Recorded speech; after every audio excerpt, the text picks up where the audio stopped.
lakukan kor ini sekali lagi, sementara yang masih ada di luar mendapat kesempatan untuk masuk dalam ruangan. Kor, bersama kita menundukkan kepala. Bapa di surga, dalam nama Tuhan Yesus Kristus, ucapan syukur dan terima kasih bahwa Engkau memberikan kami kesempatan untuk berkumpul dalam ruangan ibadah ini. Kami tahu Engkau mempunyai maksud sangat indah bagi kami. Kami tahu Engkau mau memelihara kami di tengah-tengah gejolak dunia, mendekati kehancurannya. Tapi Engkau mau menyelamatkan kami, Tuhan. Biarlah Engkau berbicara dalam setiap pribadi kami, dalam setiap hati kami, Tuhan. Berikanlah kami pengertian akan rencana-Mu, agar jangan seorang pun di antara kami menolak firman-Mu, menolak rencana Engkau, rencana penebusan, rencana penyelamatan, rencana pendamaian antara Engkau dan kami, Tuhan. Terima kasih. Bekerjalah di tengah-tengah kami pada malam hari ini lewat firman-Mu yang kudus dan ajaib, mengerjakan keajaiban-keajaiban dalam kehidupan kami. Terima kasih. Kuasa-kuasa kegelapan yang mau mengganggu kami, menggoda kami saat pemberitaan firman-Mu, Tuhan, bersatu hati kami panggil nama Engkau buat usir dia. Di dalam nama Tuhan Yesus Kristus, segala setan kami perintahkan kamu semua dalam nama Yesus, pergi. Darah Yesus yang berkuasa. Terima kasih Tuhan, terima kasih. Dalam nama Yesus kami sudah berdoa. Haleluya, amin.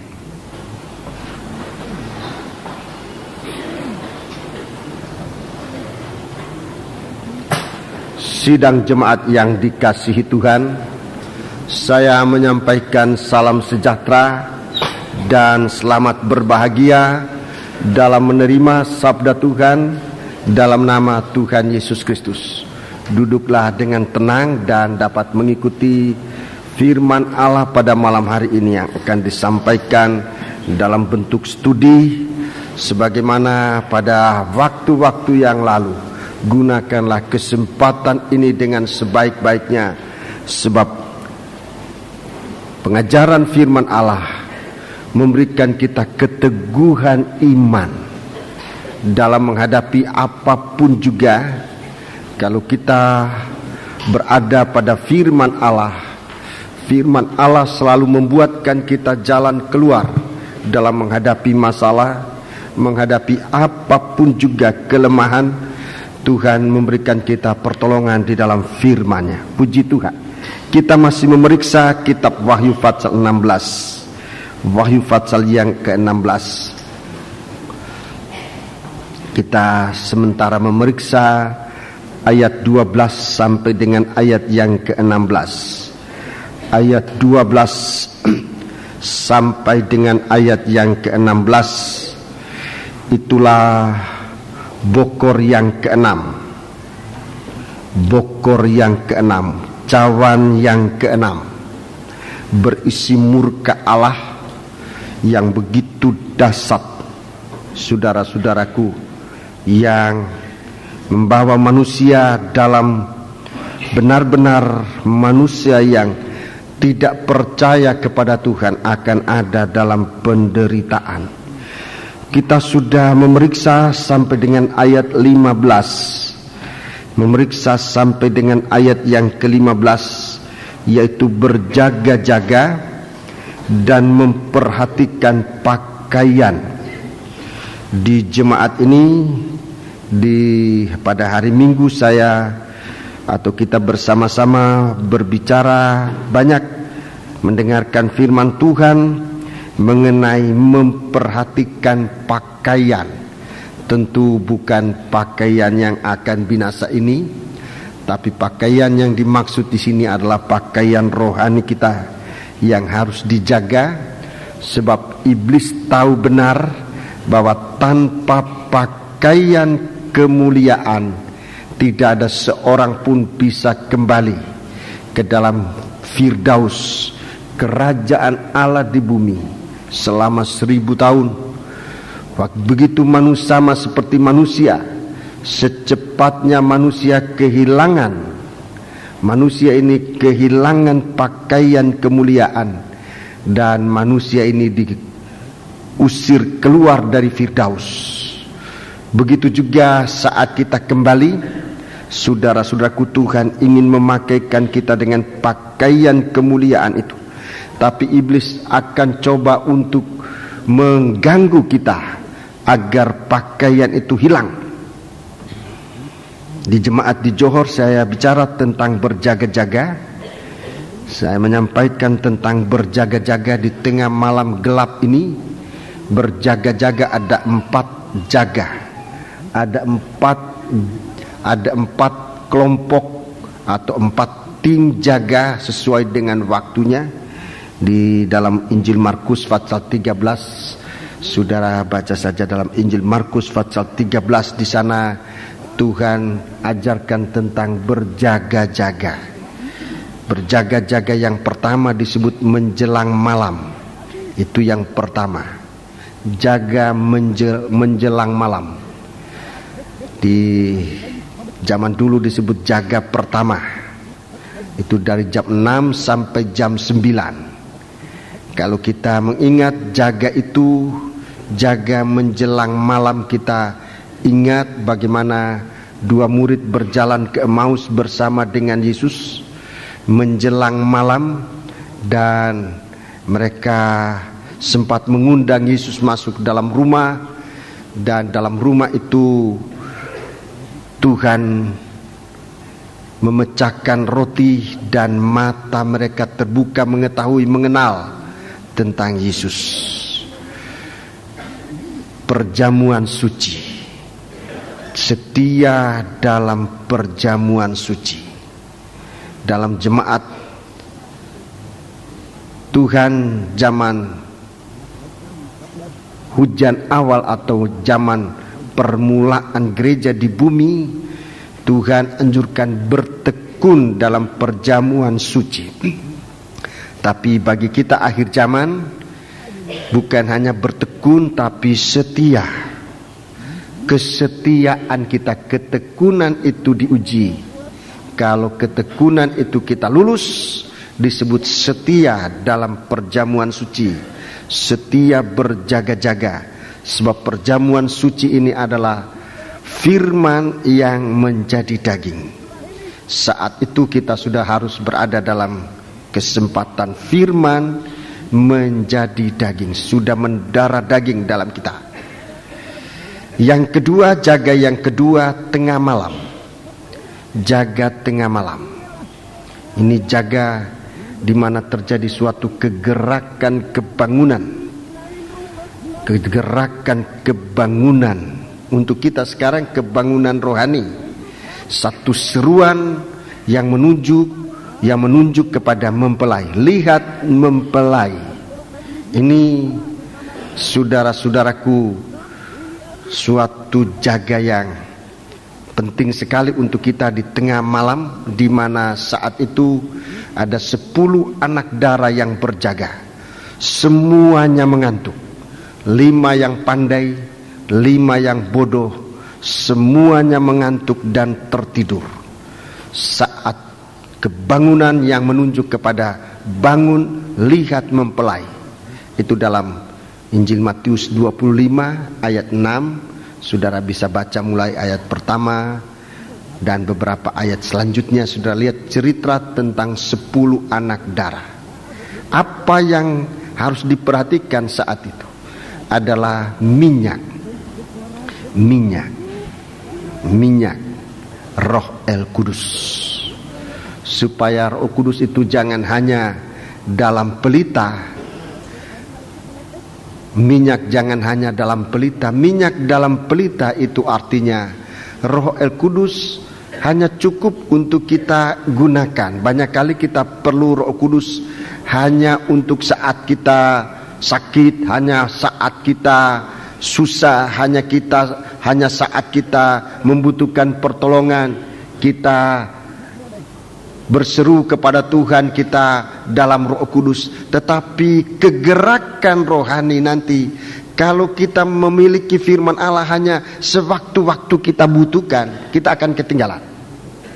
Banyak kali kita butuhkan firman Allah hanya karena kita mau berdoa, membutuhkan urapan pada waktu kita mau berkhotbah. Sesudah itu kita tidak lagi dalam urapan. Kalau kehidupan kita hanya semacam itu, akan ketinggalan.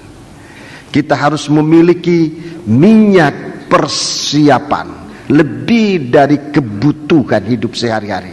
Masih ada tetap Roh Kudus, supaya kapanpun kita dibutuhkan oleh Tuhan, kita berada dalam kelengkapan penuh, melayani Tuhan, beribadah kepada Tuhan.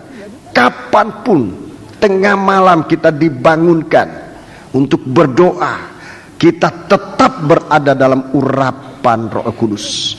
Kita harus mungkin mendapat ilham untuk membaca firman Allah. Kita tetap dalam pengaruh Roh Kudus yang memberikan kita pertolongan untuk mengerti firman. Itu namanya mempunyai minyak persediaan. Jadi jangan hanya dalam pelita. Kalau hanya dalam pelita, kita hanya membutuhkan Tuhan waktu kita perlu, waktu susah, waktu sakit, waktu dalam percobaan, baru kita perlu Tuhan. Kalau lewat itu tidak perlu Tuhan lagi. Nah, orang semacam ini tidak berjaga-jaga. Jadi kita berjaga-jaga selalu. Minyak itu Roh Kudus. Roh Kudus juga disebut roh penolong, disebut juga roh penghibur, ya, itu Roh Kudus, roh Tuhan. Yang ketiga, jaga yang ketiga, yaitu larut malam. Kalau tadi jam 6 sampai jam 9 itu jaga pertama menjelang malam. Jaga yang kedua jam 9 sampai jam 12 itu tengah malam. Kemudian larut malam. Larut malam jam 12 sampai jam 3 pagi. Jam 12 sampai jam 3 pagi. Kalau di desa ini jamnya ayam berkokok. Jamnya ayam berkokok. Saudara mengingat, kalau saya bicara tentang ayam berkokok, langsung pasti ingat tentang Petrus. Petrus menyangkal. Petrus menyangkal Tuhan. Jam-jam itu dia menyangkal Tuhan. Saudara-saudaraku, memang jam-jam itu berat. Petrus tidak lagi tinggal dalam persekutuan dengan Tuhan. Dia merasa suasana begitu dingin dan dia untuk memanaskan tubuhnya. Dia tidak lagi dipanasi dengan kasih Allah. Dia tidak lagi berapi-api dengan kasihnya Allah. Tapi dia cepat lari mencari api yang lain. Dia berdiam bersama orang-orang yang menyalibkan Tuhan. Dia memanaskan diri dengan api dari dunia ini, kasih dari dunia ini. Dia tidak lagi tekun dalam doa untuk kasih ini terus menyala. Kasih ini terus berkobar-kobar untuk melayani Tuhan. Tapi dia lupa kasih itu. Sehingga ia menyangkal. Tapi waktu ia bertemu mata dengan Tuhan, dia memandang ke atas di mana Yesus sedang diadili. Yesus juga memandang dia. Waktu mata ketemu mata, Petrus ingat akan firman Allah. Petrus mendapatkan kontak kasih kembali dengan matanya Tuhan, dengan api dari matanya Tuhan. Di dalam Wahyu pasal 1, matanya Tuhan itu bagaikan nyala api, menyinarkan sinar kasih. Saudara-saudaraku, kalau kita kena pada matanya Tuhan, kita bukan hanya disucikan, tapi kasih Allah itu membakar kehidupan kita. Saat itu Petrus dia menangis tangisan penyesalan, dan dia didamaikan dengan Tuhan. Puji Tuhan. Jadi perhatikan, kita tekun dalam berdoa untuk kasih Allah senantiasa panas dalam kehidupan kita. Itu berjaga-jaga. Itu jaga yang ketiga. Jaga yang keempat. Jaga yang keempat itu jaga yang terakhir. dari jam 3 sampai fajar menyingsing, jam 6 pagi. Saudaraku, dalam surat Petrus dia katakan, dalam 2 Petrus pasal 1 disebutkan, di saat itu kita memperhatikan firman, harus memperhatikan firman nubuat. Rasanya kita berada pada masa-masa yang genting sekarang ini.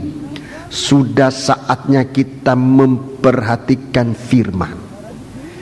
Dan rasanya semua orang kalau mau bisa melakukan ini. Kita memperhatikan firman seperti memperhatikan pelita yang menyala di tengah kegelapan. Di hari-hari Natal ini kita hampir setiap kali menyalakan lilin, tanda terang Allah datang di dunia yang gelap ini. Tapi lilin itu akan tetap lilin sampai pada dunia kiamat dan tidak menolong kita apa-apa jikalau pengertian kita tidak sampai pada bahwa Tuhan telah datang ke dalam dunia ini dan dia katakan, akulah terang dunia. Maksudnya supaya kita memperhatikan firman, memperhatikan Yesus Kristus yang walaupun kelihatannya kecil bagaikan pelita, tetapi kalau semakin kita perhatikan, firman itu akan menyala, akan menjadi lebih terang, dan suatu mujizat terjadi adalah terang itu bagaikan bintang timur yang dulu pernah terbit waktu Yesus lahir, tapi berada di tengah langit sana, jauh tinggi di langit. Tapi kalau kita memperhatikan firman, maka firman itu akan bercahaya di dalam hati kita bagaikan bintang timur sampai fajar menyingsing di dalam hati kita. Kalau bintang timur dulu zaman Yesus lahir, orang Majus masih belum sampai kepada tempat di mana Yesus berada.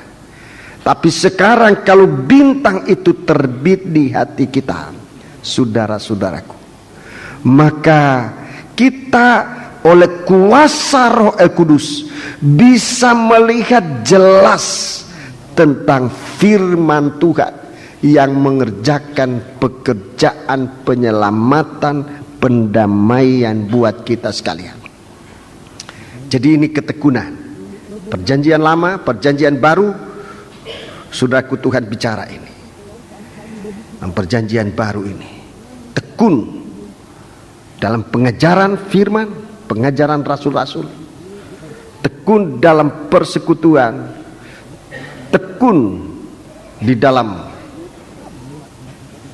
pemecahan roti, tekun di dalam doa. Untuk kita sekarang berjaga dalam semuanya ini. Mari kita sekarang akan memeriksa ayat yang ke-16. Jadi tentang berjaga dan tentang memperhatikan pakaian. Pada hari Minggu saya sudah jelaskan itu. Tadi garis besar saya berikan. Sekarang ayat 16, tolong dibaca.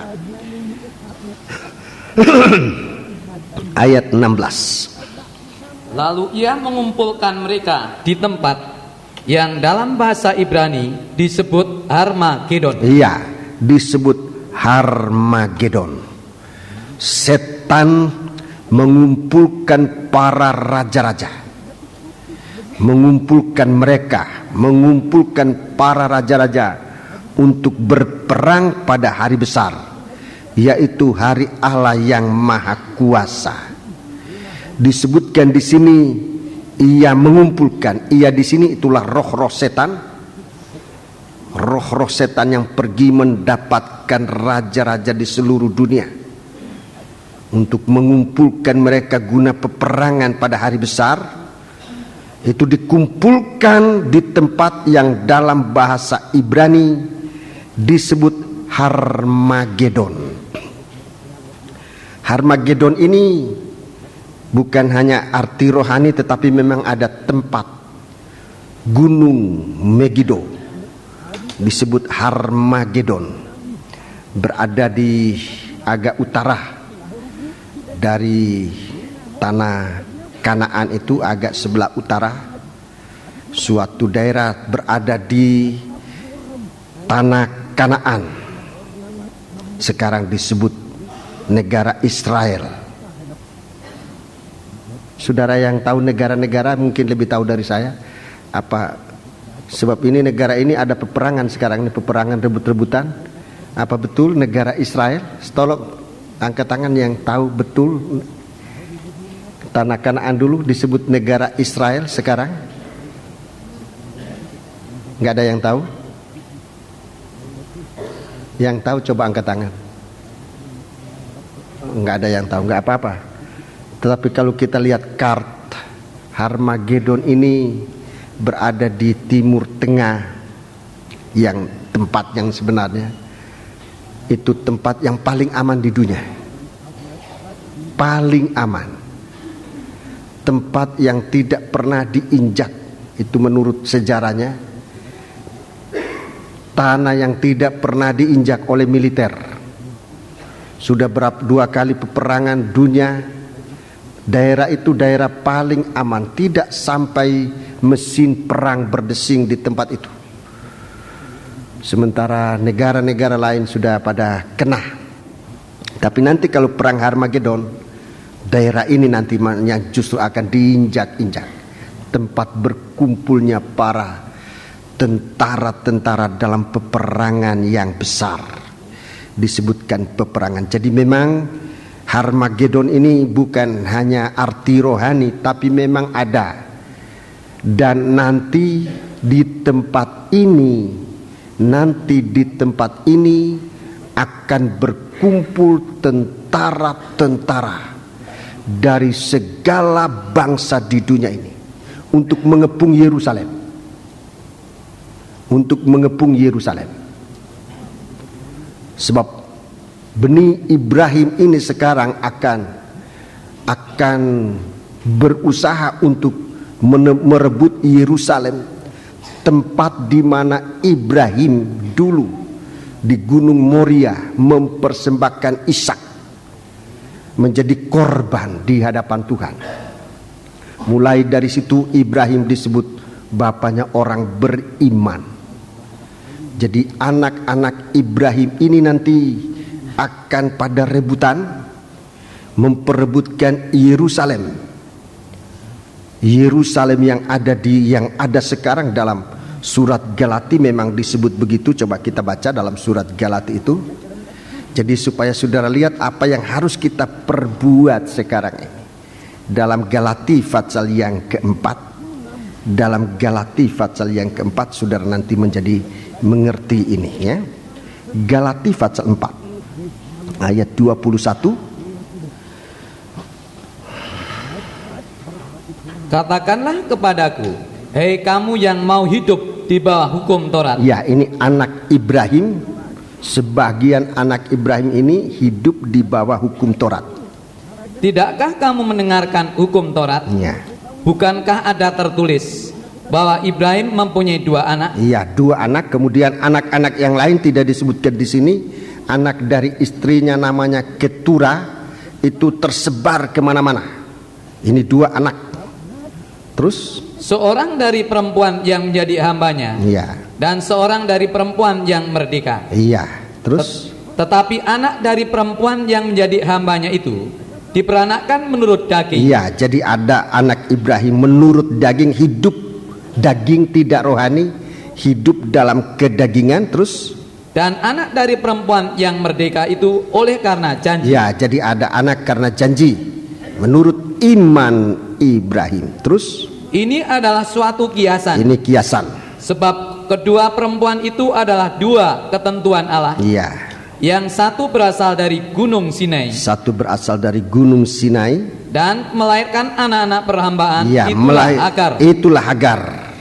Hagar ialah Gunung Sinai di tanah Arab. Iya.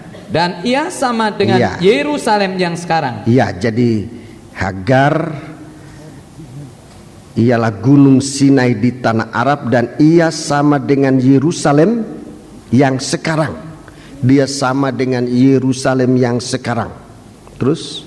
Karena ia hidup dalam perhambaan dengan anak-anaknya. Iya, jadi ini anak-anak Ibrahim yang hidup di Yerusalem sekarang, perebutan tentang Yerusalem ini yang tunduk pada hukum Taurat.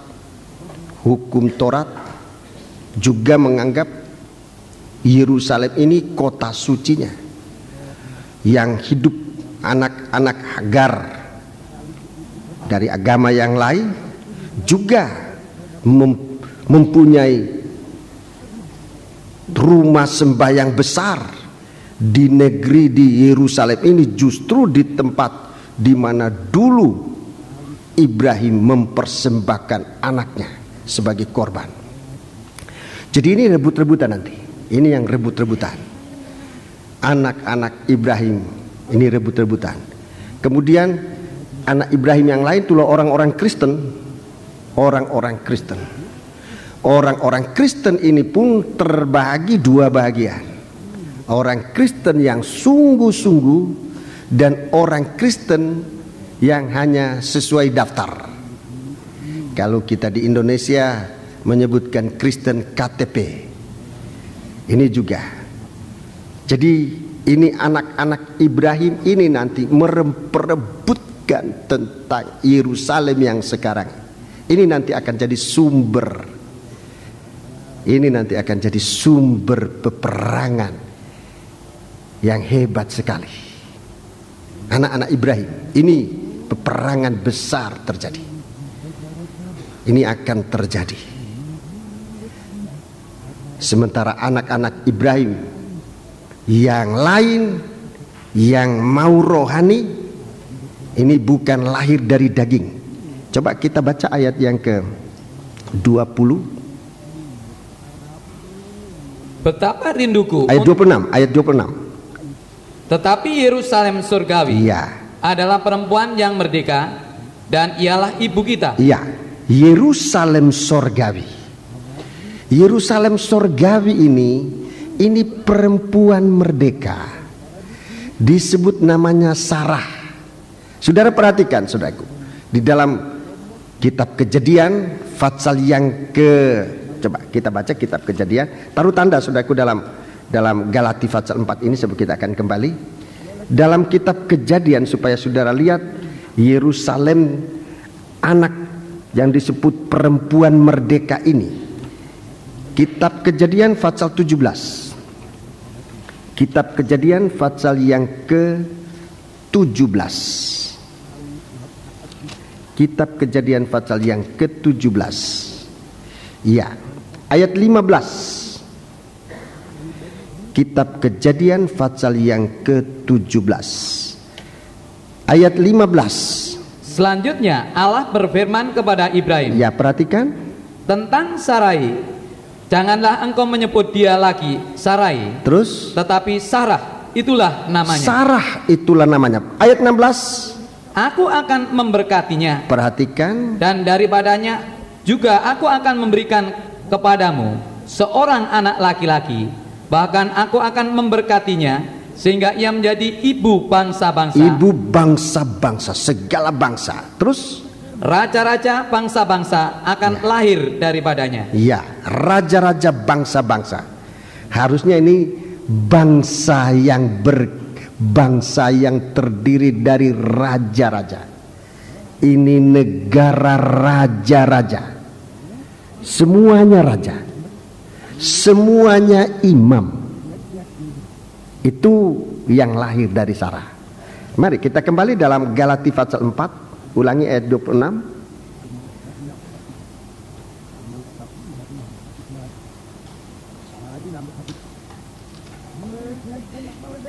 Tetapi Yerusalem surgawi adalah perempuan yang merdeka. Perempuan merdeka. Dan ialah ibu kita. Ialah ibu kita. Jadi kita tidak usah ribut dengan memperebutkan Yerusalem yang sekarang ini.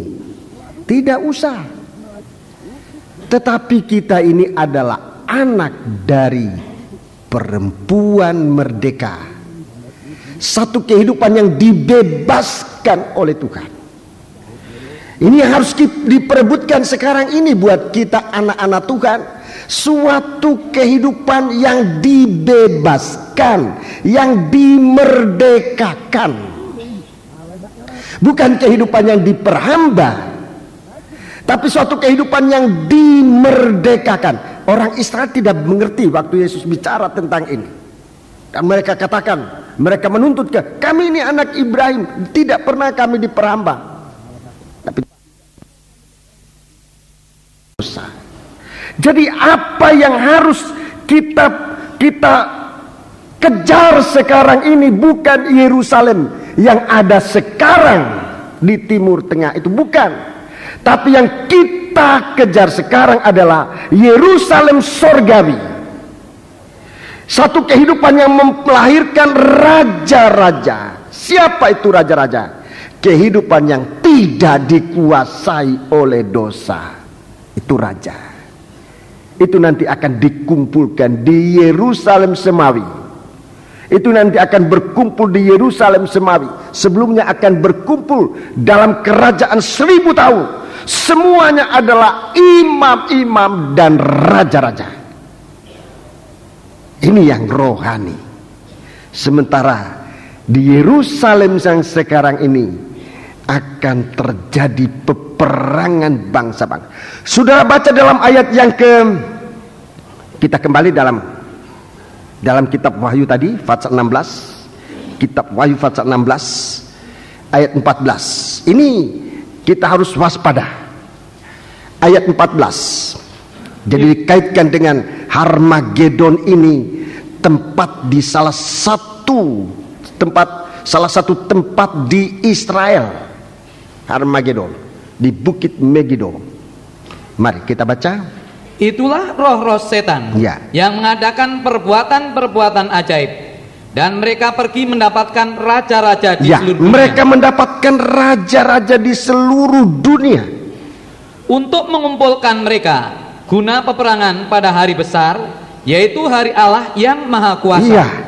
Mengerjakan perbuatan-perbuatan ajaib.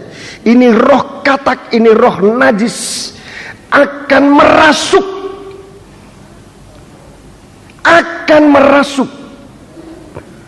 pada penguasa-penguasa dunia yang tidak waspada.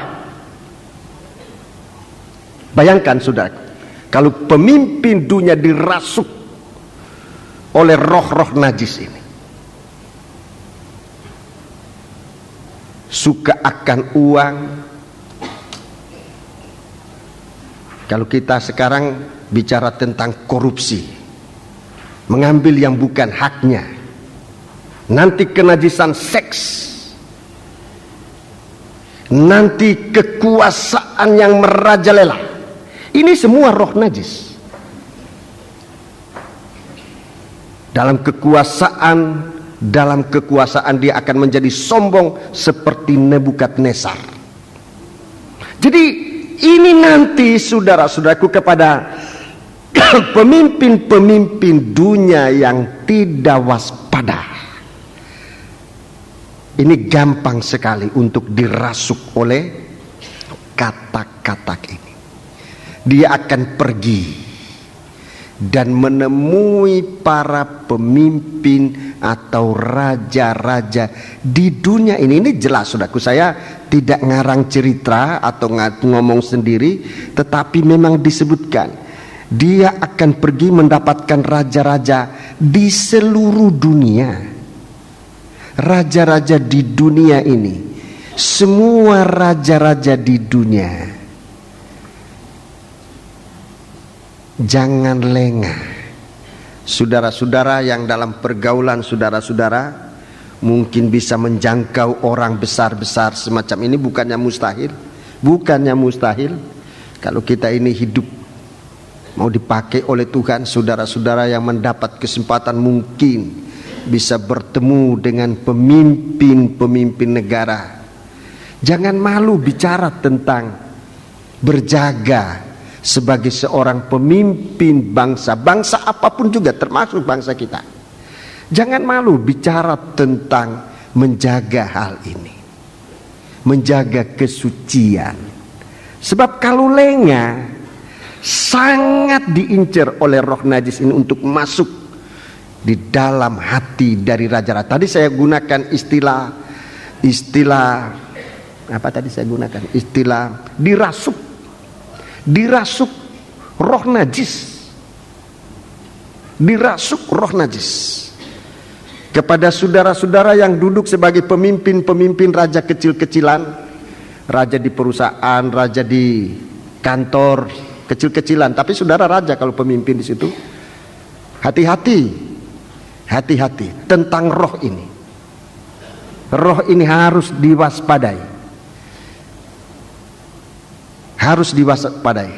Selain dari raja-raja yang memimpin negara, masih banyak raja-raja kecil-kecilan di perusahaan, di mana saja. Harus hati-hati, sebab roh ini bisa merasuk kepada siapapun juga yang lengah. Roh najis, roh jina, umpamanya kasih contoh roh jina. Roh jina itu kepada siapa saja dia masuk, orang itu akan berzina. Jangan saudara pikir, wah enggak apa-apa, ini perempuan jelek, cacat, enggak mungkin saya jatuh dengan dia. Kalau lengah, kalau roh najis masuk, jatuh. Bisa jatuh, tua, muda, jelek, cantik, siapa saja yang roh ini masuk. Dan orang itu akan jadi pencuri, atau korupsi, atau menjadi sombong, atau dia akan masuk melakukan perbuatan najis, seks. Siapa saja yang lengah, di mana saja roh ini merasuk, orang itu akan mengalami keadaan yang dasar. Jadi harus jaga setiap saat. Kita harus berjaga, sebab roh ini akan pergi ke seluruh dunia, dan terutama dia cari pemimpin-pemimpin. Sebab kalau dia bisa jatuhkan pemimpin, kalau dia bisa menguasai pemimpin, itu berarti kalau pemimpin negara, seluruh negara itu dia akan jerumuskan ke dalam penderitaan. Kalau itu perusahaan, seluruh perusahaan akan dijerumuskan di dalam penderitaan. Sebab itu mari kita berjaga dalam hal ini. Jadi kalau bicara tentang Harmagedon ini, sesuatu yang besar akan terjadi, yang nanti akan membuat manusia di dunia ini menderita. Disebutkan dalam ayat 16, ia akan mengumpulkan mereka di tempat yang dalam bahasa Ibrani disebut Harmagedon. Harmagedon. Hati-hati. Di rumah kalau saudara mau jadi raja di rumah, padahal saudara adalah seorang suami atau adalah seorang siapa saja, kalau mau menjadi raja di situ, hati-hati dengan roh ini. Hati-hati. Sebagai seorang suami, saudara kepala, hati-hati kalau saudara menjadi kepala, atau siapapun juga, apalagi kalau seorang istri mau jadi kepala, lebih hati-hati. Ada istri mau jadi kepala dalam rumah tangga, belum dirasuk setan aja sudah sengsara. Kalau istri mau berkuasa dalam rumah tangga lebih dari suami, belum dirasuk setan sudah sengsara. Suaminya nomor satu sengsara. Jadi hati-hati kalau kita ditempatkan duduk sebagai raja, sebagai kepala di dalam apa saja, kelompok kecil, sekecil apapun juga, hati-hati. Ya, sekarang saya akan masuk lebih dalam kepada soal Harmagedon ini. Kejadian ini akan terjadi saat antikris. Nanti terjadi sengsara di dunia ini, akan terjadi sengsara yang kita kenal dengan istilah, kalau di gereja sudah sangat tahu, itu zaman antikris, 3,5 tahun menjelang akhir. Menjelang akhir dari antikris, dari zaman antikris itu terjadinya peperangan besar ini. Dan kalau itu tidak disingkatkan waktunya, maka tidak ada orang yang dapat selamat. Masih ada orang Kristen yang nanti akan ikut di sini dalam peperangan ini, akan ikut mengalami sengsara peperangan ini, saudara-saudaraku. Itulah orang Kristen yang hidup dalam suasana kedagingan. Itu tadi yang disebutkan, lahir dari daging, tidak pernah diubahkan menjadi rohani. Jadi lahirnya dagingnya tetap daging. Orang Kristen yang bertabiat daging, itu disebut dalam Galati pasal 4 tadi. Orang Kristen tetapi bertabiat daging. Padahal kita ini setiap kali mendengar firman, itu makanan rohani kita, itu harusnya merubahkan, membaharui kita dari tubuh daging menjadi rohani, menjadi tubuh rohani setiap kali, sampai pada satu saat di mana perubahan ini sudah sempurna, dan oleh Tuhan kita diangkat dalam satu kesatuan, diangkat. Ini gambarnya ya, mempelai perempuan Kristus.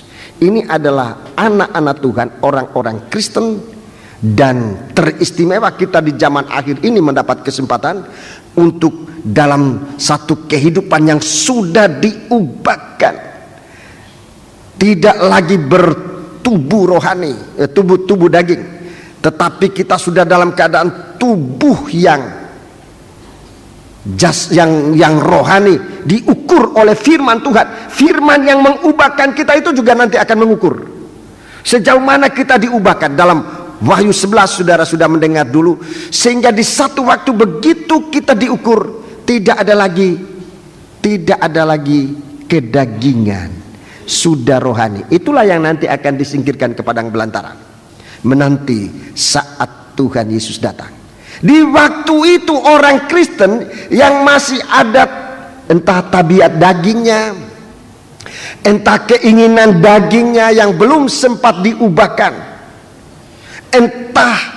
entah kelakuannya yang sudah mendarah daging yang tidak pernah bisa diubahkan, itu nanti akan masuk dalam aniaya antikris sampai pada peperangan besar ini untuk nanti dipancung kepalanya. Itu pun kalau dia tetap percaya kepada Tuhan. Tapi kalau tidak percaya, sebab siksaan itu begitu hebat. Dalam Alkitab dikatakan kalau waktunya tidak disingkatkan, tidak ada orang yang mampu selamat. Sebab itu saudara-saudaraku, lebih baik kita sekarang mendengar firman Allah, berubahlah. Kalau ditegur oleh firman, berubah. Apalagi sudah dinasihati oleh firman, ikutkan nasihat firman. Jadi perang Harmagedon ini akan terjadi nanti saat dimana akhir dari masa aniaya antikris. Saat itu Tuhan akan datang.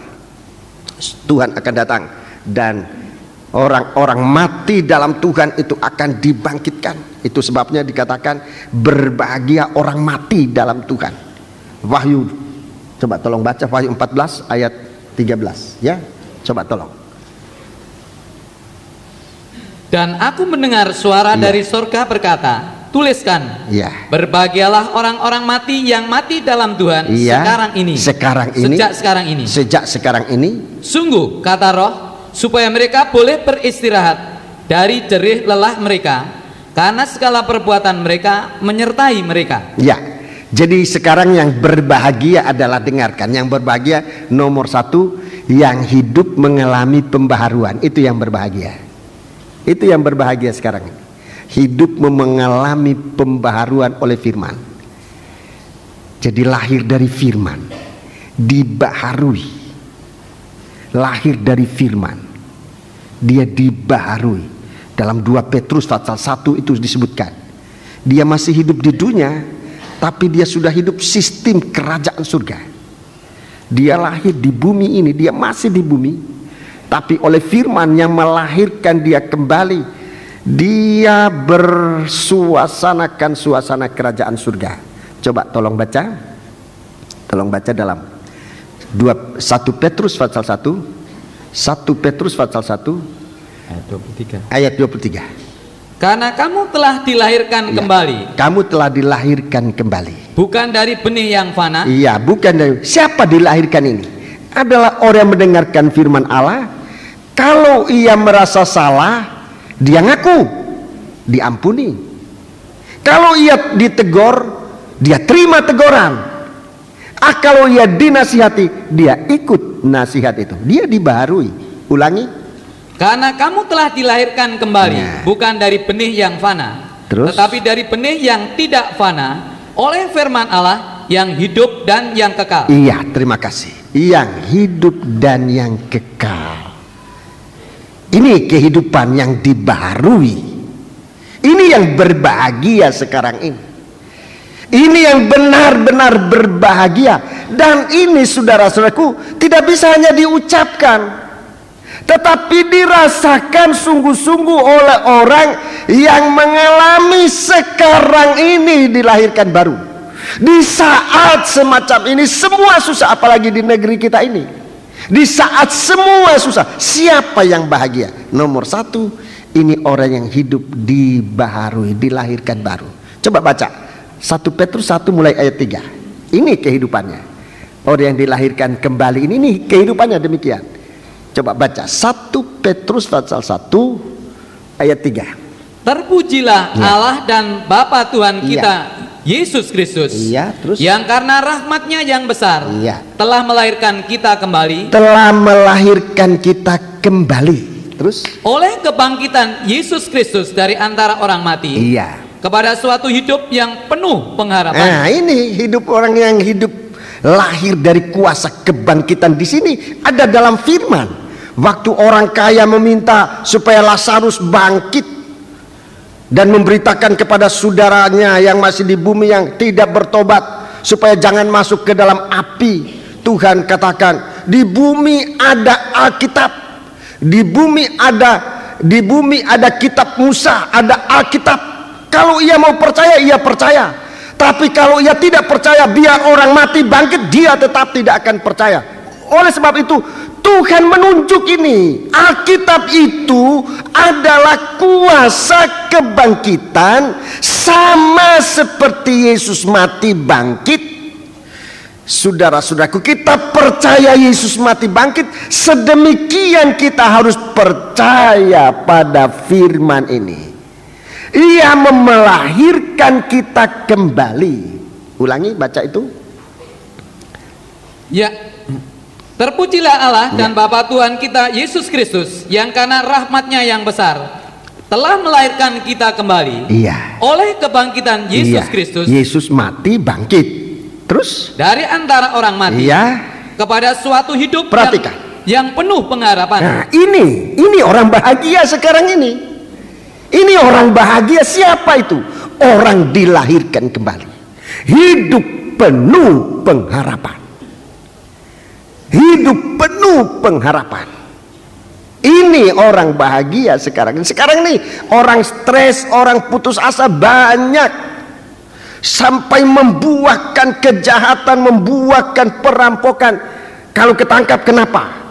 Karena ini, karena ini, karena ini. Tetapi sesungguhnya saudara-saudaraku, di tengah-tengah keadaan semacam ini, kalau kita dilahirkan bertabiatkan firman, kita hidup penuh pengharapan. Sekalipun di dunia ini sudah tidak ada yang bisa diharapkan, Yesus masih bisa menjadi pengharapan dari orang-orang yang dilahirkan baru. Itu nomor satu. Itu tanda kehidupan rohani, hidup penuh pengharapan. Terus ini orang yang bahagia sekarang. Untuk menerima suatu bagian yang tidak dapat binasa. Menerima bagian yang tidak binasa. Apa-apa sekarang dibinasakan, belum waktunya binasa, sudah dibinasakan. 3. Yang tidak dapat cemar. Yang tidak dapat cemar. Dan yang tidak dapat layu. Tidak dapat layu. yang tersimpan di sorga bagi kamu. Ini kehidupan sorgawi. Ini yang diberikan oleh firman Allah dalam kita. Tidak gampang cemar, tidak gampang layu, hidup penuh pengharapan, dan tidak gampang binasa. Itu kehidupan surgawi. Itu yang bahagia. Orang menerima inilah yang bahagia sekarang di suasana semacam ini. Apalagi nanti kalau sudah zamannya antikris berkerajaan di bumi, saudara-saudaraku. Ini bahagia. Baca terus, saya mau lanjutkan ini kebahagiaan orang-orang ini. Yaitu kamu yang dipelihara dalam kekuatan Allah. Kamu yang dipelihara dalam kuasa Allah. Karena imanmu sementara kamu menantikan keselamatan yang telah tersedia untuk dinyatakan pada zaman akhir. Iya, terus bergembiralah, berbahagialah, bergembiralah, berbahagialah akan hal itu. Sekalipun sekarang ini kamu seketika harus berduka cita oleh berbagai-bagai pencobaan. Kita tidak luput dari percobaan. Ada percobaan, tapi Tuhan janjikan bergembira, berbahagialah di saat susah, di saat krisis semacam ini. Orang lain krisis, ya kita juga ngaku ya ada krisis. Namanya kita di negeri yang satu ini, orang lain krismon, kita juga krismon. Ada krisisnya. Ada krismon di antara saudara-saudara? Enggak ada? Enggak ada? Enggak ada? Oh puji Tuhan. Betul enggak ada krismon? Enggak ada krismon? Besok dibatalkan aja sembako. Besok kita harusnya, besok atau kapan? Bagikan sembako, saya sudah terima. Sudah siap semua, tinggal dibagikan. Kalau tidak ada yang krisis ya enggak apa-apa, dibatalkan aja. Enggak ada yang krisis? Ada enggak? Haleluya. Oh enggak ada ya, puji Tuhan. Ada krisis.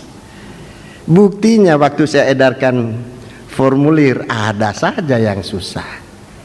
Enggak usah malu susah. Coba lihat di sini. Sekalipun kamu menderita, sekalipun, ulangi baca itu ayat itu. Bergembiralah, bergembira akan hal itu. Akan hal itu. Sekalipun sekarang ini kamu seketika harus berduka cita. Sekalipun kamu sekarang seketika berduka cita oleh berbagai-bagai pencobaan. Oleh berbagai-bagai pencobaan. Apa itu pencobaan? Krismon, kris. Apalagi kalau sembako itu kris sembako. Ya, kalau krismon kan uang. Oh iya, uang, moneter kan uang. Kalau sembako, kris sembako. Krisis pangan. Bisa krisis pangan, banyak krisis. Ada krisis. Tapi di tengah-tengah krisis ini Tuhan katakan berduka cita sebab maksud semuanya itu. Maksud, ada maksudnya. Kita ini masuk dalam krisis ini bukan tanpa maksud Allah. Diizinkan oleh Tuhan masuk dalam krisis bukan tanpa rencana Allah. Apa rencana Allah? Maksud semuanya itu ialah, maksudnya Allah ialah membuktikan kemurnian iman. Untuk membuktikan kemurnian imanmu. Imannya orang Kristen ini coba begini. Saudara percaya? Haleluya. Kok cepat sekali haleluyanya? Kalau pendeta tanya, saudara percaya? Haleluya. Otomatis, iman otomatis. Ini harus dibuktikan.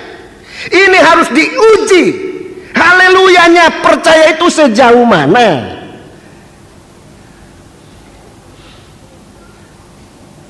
Jadi kalau kita haleluya itu apa ngomong sungguh-sungguh atau omong otomatis? Ini diuji. Ini diuji. Kita bilang di gereja haleluya. Sekarang diuji. Kemurnian imanmu terus yang jauh lebih tinggi nilainya jauh lebih emas tinggi yang fana. Daripada emas yang fana. Yang diuji kemurniannya dengan api, sehingga kamu memperoleh puji-pujian dan kemuliaan dan kehormatan pada hari Yesus Kristus menyatakan dirinya. Iya, ini diuji. Kita mau menanti kedatangan Yesus Kalau iman kita tidak diuji, saudara-saudaraku, diragukan, ditakutkan, nanti kita tidak mampu untuk menerima dia waktu Yesus naik. Jadi ini yang bahagia sekarang ini. Nomor satu adalah orang yang percaya sekalipun ada dalam percobaan, tapi tetap berpegang pada kehidupan yang punya pengharapan. Dalam percobaan ada hidup dalam pengharapan.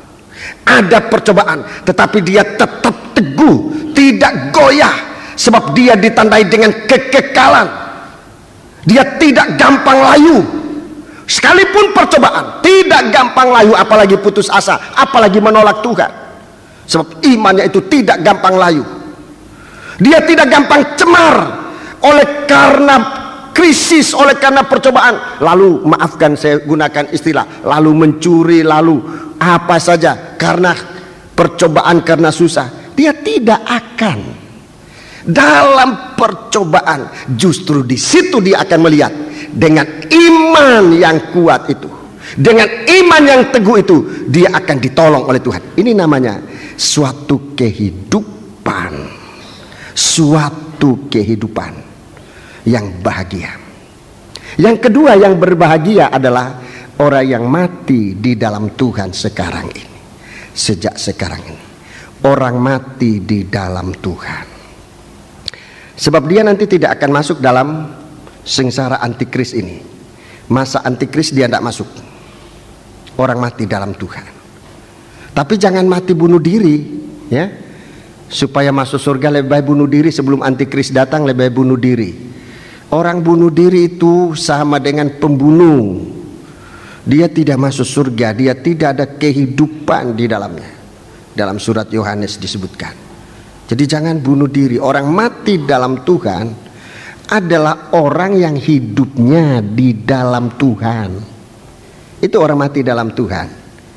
Orang yang hidupnya di dalam Tuhan. Orang yang hidupnya di luar Tuhan, bagaimana dia bisa masuk dalam Tuhan? Jadi semasa masih hidup, entah hanya tinggal 1 menit, seperti orang yang di atas kayu salib itu, ya. Hanya tinggal entah berapa menit, lebih dari 1 menit, dia masih bisa bicara-bicara dengan Tuhan. Dia menjadi percaya kepada Tuhan. Dia masukkan hidupnya di dalam Tuhan pada menit-menit terakhir. Sebabnya kalau saudara jaga orang sakit, jangan lupa kalau saudara lihat dia sudah dalam keadaan menit, detik-detik terakhir, bisikan nama Yesus di telinganya. Mereka itu biasanya dengar tapi tidak bisa memberikan respon lagi. Sebutkan Yesus, darah Yesus. Saya seringkali dalam melayani semacam ini, melayani itu saya sebutkan darah Yesus di telinganya. Hanya 1 kali yang saya melayani orang meninggal yang benar-benar ajaib bagi saya. Orang itu dari segar, kemudian dia lipat tangannya begini, dia bilang, "Om, serahkan saya, serahkan nyawa saya ke dalam tangan Tuhan." Dia ngomong begitu, saya juga kaget. Tetapi dia bicara sungguh-sungguh, serahkan nyawa saya. Habis doa, ya betul-betul dia meninggal. Dia sempat pesan buat anak-anaknya segala sesuatu dan sebagainya. Kemudian dia katakan, "Om, serahkan nyawa saya." Biasanya sampai tidak sadar, tapi ini saudara ini sadar. Sangat sadar. Memang sakitnya sudah parah, tapi kondisinya masih sangat sadar. Sampai dia yang meminta, "Serahkan saya, Om, serahkan nyawa saya." Kita doakan dan dia kembali kepada Tuhan. Berbahagialah orang yang mati di dalam Tuhan sejak sekarang. Jadi dia tidak masuk. Jadi ini bahagia. Jadi kalau kita hidup dalam Tuhan. Kalau mati juga di dalam Tuhan. Jangan di luar Tuhan. Singkatnya yang bahagia sekarang ini adalah hidup atau mati tetap di dalam tangan Tuhan. Semuanya itu sifatnya sementara. Hidup di dunia ini senang sementara, susah juga sementara. Tidak ada yang harus kita banggakan hanya karena kesenangan. Tidak ada harus kita putus asakan atau kecewakan hanya karena sengsara. Semuanya sementara. Mari, Harmagedon, sesuatu hal yang pasti akan terjadi. Sebagai seorang hamba Tuhan, saya katakan ini pasti akan terjadi. Mengapa? Dasarnya apa? Sebab perang di Harmagedon ini sudah dinubuatkan oleh nabi-nabi sejak dulu, sejak perpurbakala. Saudara catat ayat-ayatnya, nanti kita akan baca. Ulangan 32 ayat 43. Ulangan 42 ayat 43. Yeremia 25 ayat 31. Yeremia 25 ayat 31. Yoel 3 ayat 2. Yoel pasal 3 ayat 2, ayat 9 sampai 17.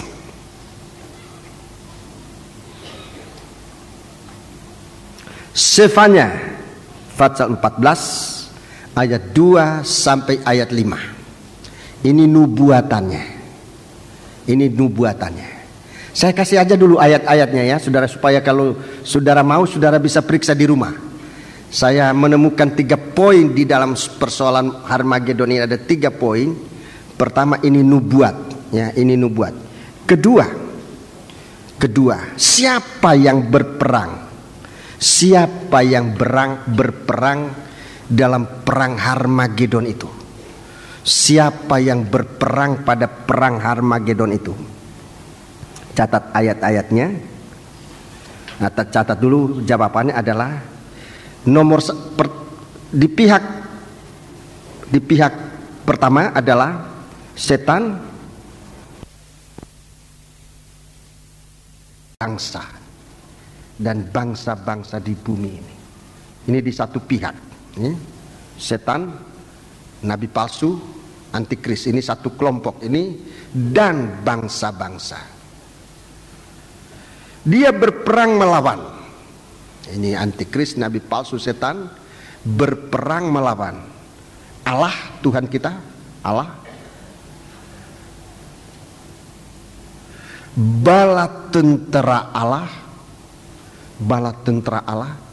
Bala tentara Allah ini termasuk malaikat dan orang-orang yang sudah dikumpulkan sekarang ini dikumpulkan bersama-sama dengan Allah. Ini bala tentara Allah. Bala tentara Allah. Umatnya, umat Tuhan ini akan berperang. Umatnya di sini adalah orang-orang yang masih hidup, orang-orang Kristen yang hidup di zaman antikris. Dia punya firman, dia punya kesaksian Yesus, tetapi penyembahannya tidak full. Ini umat Tuhan yang ada, itu akan terlibat dalam peperangan. Tujuan peperangan ini adalah untuk menghancurkan Yerusalem. Tujuannya untuk menghancurkan Yerusalem. Jadi saudara perhatikan baik-baik ini ya. Saudara perhatikan baik-baik ayat-ayatnya. Saudara catat ayat-ayatnya. Wahyu 16 ayat 13 sampai 14. Wahyu 16 ayat 13 dan 14. Wahyu 16 itu yang kita sudah baca. Wahyu 17 ayat 14 nanti akan dibaca dalam berikut-berikutnya. Wahyu 19 ayat 14 dan 19. Wahyu 19 ayat 14 dan 19. Yehezkiel pasal 38 dan 39, 2 pasal. 2 pasal.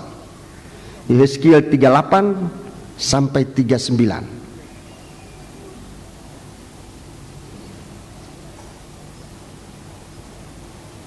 Sakaria 14 ayat 2. Sakaria 14 ayat yang kedua. Yeremia 25 ayat 29 sampai 33. Ini yang menunjuk pada peperangan ini nanti, sekalipun peperangan ini mulai dari Yerusalem, tapi ini nanti akan merambat ke seluruh dunia. Ini disebut dalam Yeremia 25 ayat 29 sampai 33. Ini akan ke seluruh dunia. Itulah poin yang kedua, ya. Jadi suatu peperangan melibatkan tentara banyak sekali. Sekarang yang ketiga, saya berikan ini supaya mungkin saudara mau membaca di rumah, boleh, ya.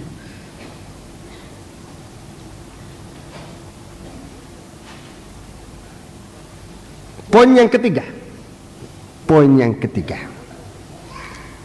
akhir dari peperangan.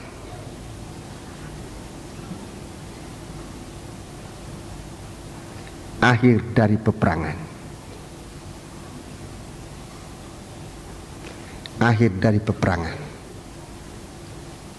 Akhir dari peperangan adalah Kristus datang untuk kedua kalinya. Yesus datang untuk kedua kalinya.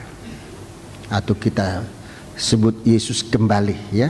Yesus datang kembali untuk mengalahkan antikris, nabi palsu, setan dan bala tentaranya. Pokoknya sekutunya dari setan ini, ya, itu dikalahkan. Itu akan dikalahkan. Ayatnya Wahyu 19 ayat 19 sampai 21. Wahyu 19 ayat 19 sampai 21. Sakaria 14 ayat 1 sampai dengan ayat 5. Sakaria 14 ayat 1 sampai ayat 5. Ini yang pertama, ya, yang mengalahkan. Jadi 3A, ini 3A, harusnya 3A itu, ya. Yesus datang untuk mengalahkan antikris, nabi palsu, setan dan sekutunya. B, untuk menghukum orang yang tidak taat pada firman. Untuk menghukum orang yang tidak taat pada firman. Ini penghukuman itu nanti justru kita baca nanti dalam Wahyu 16 ayat 17. Wahyu 16 ayat 17, ya. Penghukuman itu sudah terlaksana, ayat 17. Jadi Yesus datang kedua kali ini untuk menggenap, untuk melaksanakan hukuman bagi orang yang tidak percaya firman, tidak taat, tidak percaya pada firman. Mazmur 110 ayat 5. Mazmur 110 ayat 5. Yesaya 66 ayat 15 dan 16. Yesaya 66 ayat 15 dan 16. 2 Tesalonika 1 ayat 7 sampai dengan 10. Tekanannya pada ayat 8. Tekanannya pada ayat yang ke-8, ya. 2 Tesalonika 1 ayat 7 sampai dengan 10. Tekanannya pada ayat 8. C, untuk membinasakan dunia. Untuk membinasakan dunia ini. Wahyu 16 itu nanti akan pada bokor yang ke-7 itu, ya, akan membinasakan dunia ini. Wahyu 16 ayat 18 dan 19. Wahyu 16 ayat 18 dan 19. Yeremia 25 ayat 29 sampai 33. Saya kasihkan ini maksudnya supaya kalau saudara mau sungguh-sungguh bisa membaca sendiri, dan jika Tuhan izinkan dalam kebaktian-kebaktian berikut saya akan terangkan. Tapi saudara sudah mempunyai ayat-ayat ini, saudara bisa baca untuk tahu kehidupan kita ini bukan saatnya untuk main-main. Hidup kita sekarang ini sudah saatnya sungguh-sungguh. Jangan lagi main-main dengan firman. Kalau ada kebaktian Bible study, ikuti. Kalau ada kebaktian umum, ikuti. Kalau ada kebaktian penyerahan anak, banyak kali diabaikan ini penyerahan anak. Tapi saya mendengar banyak dari saudara-saudara justru mendapat berkat justru firman saat penyerahan anak. Saya heran masih ada yang acuh tak acuh. Firman untuk penyerahan anak ini untuk kita semua. Saya banyak sekali diberkati dengan firman dalam penyerahan anak, banyak diberkati. Firman dalam nikah, firman nikah selalu membaharui nikah. Bahkan firman di saat perkabungan, pelepasan jenazah maupun saat pemakaman di makam sana, banyak kali itu. Pokoknya di mana firman diberitakan di hari-hari itu. Kalau kita mempunyai kesempatan, silakan memanfaatkan itu. Sayang sekali kalau saudara sudah ada di gereja tetapi kok tidak memanfaatkan seluruh pemberitaan firman. Itu baru saya sebut tadi, baru yang sifatnya khotbah, belum yang sifatnya firman yang disampaikan dalam nyanyian. Saya heran orang kalau menyanyi, sangkor mulai berdiri pada keluar satu persatu, padahal nyanyian sangkor itu bawa firman itu. Saya banyak ditegur oleh Tuhan, bahkan hancur hati. Tidak jarang saya hancur hati kalau dengar firman dalam nyanyian sangkor, nyanyian krupkor. Firman itu menegur saya, firman itu menghiburkan saya, firman itu menasihati saya, disampaikan oleh kelompok nyanyi. Itu nyanyian-nyanyian. Kesaksian juga begitu. Saya banyak terkoreksi dalam firman yang disampaikan dalam bentuk kesaksian. Saya sangat menikmati kesaksian-kesaksian yang disampaikan sejujur-jujur hati. Bukan kesaksian untuk nembak sana nembak sini, itu bukan kesaksian.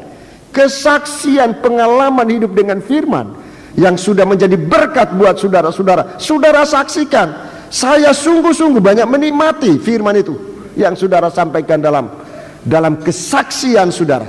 Firman kesaksian, firman yang sudah dialami itu sangat kuat, itu bukan teori, itu disertai dengan kekuatan Allah. Dan dalam Wahyu 12 dikatakan kuasa semacam itu, firman semacam itu dapat mengalahkan setan. Jadi sayang sekali kalau ruang kesaksian orang acuh tak acuh.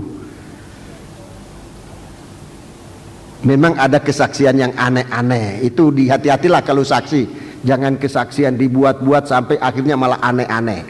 Ya, kalau sungguh-sungguh perkataan saudara apa adanya, tetapi sungguh-sungguh itu menjadi berkat. Nomor satu buat saya banyak mengalami berkat dari kesaksian-kesaksian anak-anak Tuhan, kesaksian hamba Tuhan. Sebab itu mari kita lihat di sini, kita menghadapi masa ini, masa nanti perang besar terjadi. Pemimpin-pemimpin pada waktu itu, pemimpin dalam peperangan pada waktu itu adalah raja-raja di bumi ini sudah pada kerasukan setan. Sudah pada kerasukan setan. Semoga pada saat itu kita tidak di sini lagi lah, sudah disingkirkan. Wahyu 12 ayat 1. Semoga semua kita ini sudah disingkirkan. Coba bayangkan bagaimana kalau kita punya bos kerasukan setan. Bayangkan bagaimana kalau kita punya kepala bagian kerasukan setan. Kalau kita punya direktur kerasukan setan. Kalau kita punya pemimpin-pemimpin raya kerasukan. Bayangkan bagaimana sekarang ini baru kelemahan daging. Pemimpin-pemimpin dalam kondisi kelemahan daging, keliru, mungkin lupa, ndak iling, ndak iling, padahal selalu diteriak-teriakan iling. Nah ini baru lupa, sekarang kita sudah menderita ndak karu-karuan, baru lupa. Apalagi kalau sudah dirasuk setan, saudara-saudara. benar-benar menderita. Sebab itu saya anjurkan buat saudara-saudara, untuk kita sekalian pada malam ini, baca dulu ayat-ayat ini, nanti akan saya terangkan dalam kebaktian berikut. Saya tidak mau panjangkan malam ini. Kita sampaikan di sini dulu, kita gunakan perjamuan suci. Sangkor mungkin akan latihan sesudah ini? Iya, Sangkor akan latihan. Saya beri kesempatan buat Sangkor latihan sungguh-sungguh. Mari kita bersama-sama berdiri. Hari Selasa Sangkor tidak sempat latihan, dan bagi saudara-saudara yang datang pada waktu itu sudah menikmati firman Tuhan. Mari sekarang kita akan berdiri bersama-sama. Pelayan-pelayan perjamuan suci, pelayan-pelayan perjamuan suci tampil ke depan untuk siap melayani Tuhan. Haleluya. Kita melakukan nyanyian.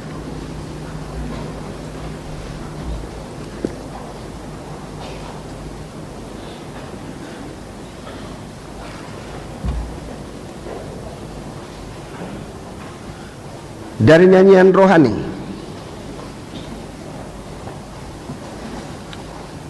(152). Nyanyian rohani 152. Yesus, ku cinta kau, ku tinggikan, ku agungkan.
Perlahan-lahan, Bapa, hati kami merindu untuk mengagungkan Dikau, sekalipun kami menyadari kekurangan kami. Tapi firman-Mu sudah Engkau berikan kepada kami. Berikan kami gairah untuk membaca Alkitab secara pribadi. Jelaskan lewat firman-Mu. Dan dalam perjamuan suci ini, oh Tuhan, kami mohon penjelasan firman-Mu dalam kami semua. Saat kami membaca, saat kami merenung apa yang sudah dijelaskan, supaya kami menjadi lebih beriman di dalam Engkau Tuhan. Terima kasih. Malam ini kami akan terima tubuh dan darah-Mu Tuhan. Engkau yang sudah memberikan jalan kepada kami untuk menjadi seperti Engkau Tuhan. Engkau sudah menjadi sama dengan kami, untuk membuat kami menjadi sama dengan Engkau Tuhan. Dan kami berterima kasih malam ini. Saat kami akan terima tubuh dan darah-Mu Tuhan, layakkan juga kami menerima berkat dari perjamuan suci ini, untuk kami hidup dikuatkan oleh Dikau. Dalam nama Yesus, Sekarang Bapa, Engkau sudah memberikan kami firman, kami berdoa supaya perjamuan suci yang kami terima bukan roti dan anggur, tetapi tubuh dan darah-Mu ya Bapa. Memberikan kami kelepasan dari segala percobaan, kekuatan dalam kelemahan kami, pengertian dalam saat kami tidak mengerti sesuatu. Tolong kami Tuhan. Terima kasih. Terima kasih. Angkat tanganmu dua ke atas sebelum menerima tubuh dan darah Kristus. Haleluya, haleluya, haleluya, haleluya.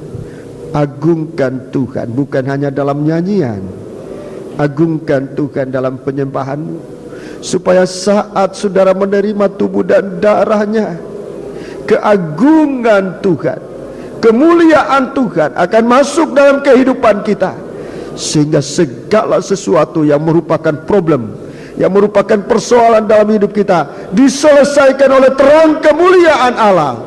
Haleluya, haleluya, haleluya, haleluya, haleluya, haleluya, haleluya, haleluya, haleluya, haleluya. Terima kasih Tuhan, terima kasih. Terima kasih, segala puji hormat hanya bagi Dikau. Layakan kami sekarang Tuhan menerima berkat dari perjamuan suci ini, yang kami akan makan dan minum di dalam nama Tuhan Yesus Kristus. Haleluya, amin. Mari kita lakukan nyanyian ini.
Haleluya. Dengarkan firman Tuhan. Sebab apa yang telah kuteruskan kepadamu telah aku terima dari Tuhan, yaitu bahwa Tuhan Yesus pada malam waktu ia diserahkan mengambil roti, dan sesudah itu ia mengucap syukur atasnya, ia memecah-mecahkannya dan berkata, dengarkan baik-baik, inilah tubuhku yang diserahkan bagi kamu. Perbuatlah ini menjadi peringatan akan aku. Kita makan bersama-sama dengan percaya dalam nama Yesus.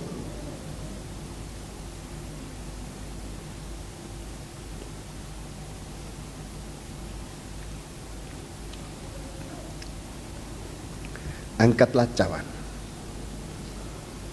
Haleluya. Dengan tangan kanan lebih tinggi dari kepala. Haleluya.